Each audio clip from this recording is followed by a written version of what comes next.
colourful thatch-roofed bars or open-air eateries which draw thousands of visitors every year to this busy Balinese tourist mecca. The driver pulled over on the side of the road and sat with the engine idling as a few more passengers disappeared out of the door into the blistering midday heat. "Where are we?" Bronwyn asked him from the seats behind. The Balinese driver smiled amiably over his shoulder, his perfect white teeth gleaming back at her. "We are in Legian Jalan, Kuta's club and restaurant district," he answered politely in broken English. "Always busy here. Very good." The doors closed and the bus driver rejoined the flow of traffic, sounding his horn at the mopeds and the occasional stray dog, and weaving his way around the surfers who were drifting back from the beach after another perfect morning riding the waves. From behind the wheel, the man continued his commentary about the various tourist hotspots lining his route. "See, over there, Sari Club," he said, gesturing to a traditional Balinese thatch-roofed property sitting languidly in the sun among the bars and restaurants. "Tonight, the tourists will come here to drink and dance, to have a good time." He flashed his toothpaste smile at the two friends. "Hey, maybe you come here too. Have some fun." Therese leaned over Bronwyn's shoulder for a closer look at the iconic nightclub that was a favourite party haunt for Aussie visitors to this frenetic holiday resort. In the Sari Club's beer garden, the tourists sipped their lunchtime drinks beneath huts with straw roofs. "This place would be packed inside and out after dark," said the driver. On the other side of Legian Road, a crowd of bronzed Australian surfers in Southern Cross board shorts downed cold bintang beers in a small courtyard outside an Irish pub. Scattered around them on chairs overlooking the main street sat a larger, noisier group of athletic-looking men in garish matching Hawaiian shirts.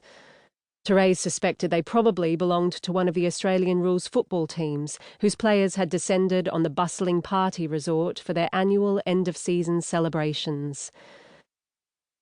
"What's the bar called?" asked 28-year-old Bronwyn. The bus driver said the pub was called Paddy's Irish Bar, another popular watering hole for tourists and backpackers looking for a fun night out. "October is always busy in Kuta," he told them. "Good time to come to Bali." The chaos and the crowds confirmed what the friends had already gleaned from the holiday brochures, that the long, lazy days of October were traditionally the busiest during Bali's dry season. At this time of the year, the hot northeasterly winds blew across the Indian Ocean from Australia, bringing the biggest waves and surfers from all around the globe. Since the 1970s, the lure of Bali's spectacular surf, combined with an abundance of budget airfares and the relatively short flights from Australia's east and west coasts, had driven the Indonesian island's growing appeal as an affordable holiday destination at the end of the mild Southern Hemisphere winters. In October, the hotels, like Bali's bars and beaches, were packed to capacity, the tourist trade significantly buoyed by the annual influx of football and rugby teams, who arrived for the nightlife in the party epicentre of Kuta. Although peak party season had not initially appealed to two single nurses wanting a quiet, relaxing holiday, it was the only month that Therese was able to arrange the time off for her first holiday without her two children. Like her friend Bronwyn, the single mum had never been to Bali before, but her father, Chris, a frequent visitor to its shores, had recommended it as a perfect destination for a girls-only getaway. They booked their flights to Denpasar for the first Sunday in October, the last month of the dry season, when the weather would be warmer and the crippling humidity lower. The friends decided to spend the first 7 days of their 2-week holiday in Kuta, where the beach stretches like a sparkling ribbon along 2.5 kilometres of breathtaking coastline. According to the brochures, Kuta appealed to visitors of all ages and was as renowned for its white limestone cliffs and ancient temples as it was for its beaches and vibrant nightlife. So far, the holiday had exceeded their expectations.